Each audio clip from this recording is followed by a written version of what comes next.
These Twins prospects will take a lot of bus rides throughout their careers. But the destination on this trip is not a baseball field. It's a sugarcane field in the Dominican Republic. We feed people all over the world. Think about these kids that don't have any food. They don't have any hope. So when we can come with organizations that, like you're going to see today, and give them food, it brings them hope. In late January, these prospects from the Twins Dominican Republic Academy traveled 50 miles north of La Romana and arrived at Batey 106. This is where they met Ishmael, who was born and raised here.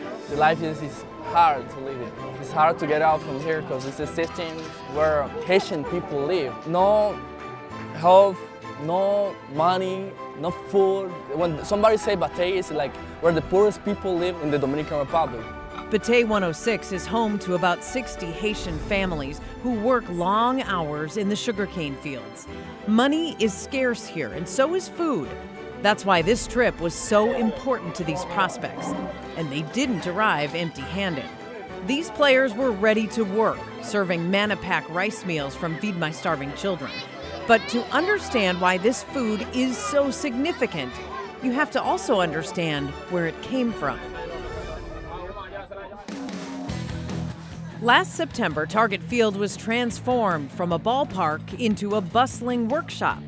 Volunteers formed assembly lines and created this active, productive food factory of sorts. The Twins partnered with Feed My Starving Children and Fox Sports North 4 years ago to create Pack at the Park, a mobile food packing event.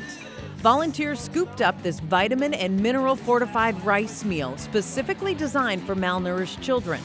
The meals were sealed into Manapacks and then boxed up for distribution. I think it's just a blessing to see how people have rallied around it. All of our employees, our talent, and the team, and all the business in the community around have really gathered to do this as a labor of love.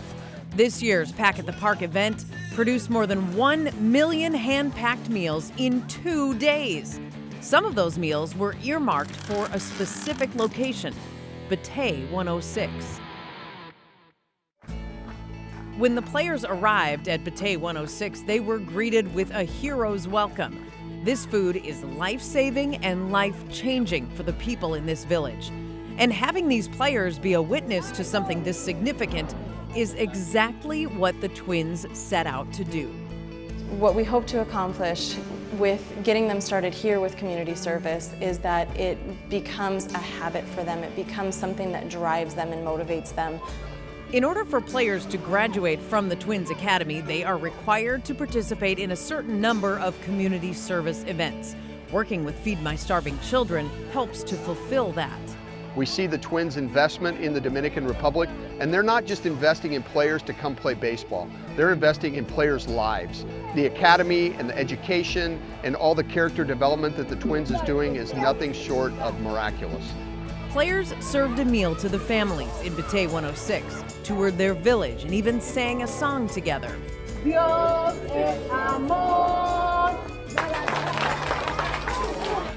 The goal was really to spend some genuine, quality time in the community. This was a life experience that the Twins hope will be a lasting one.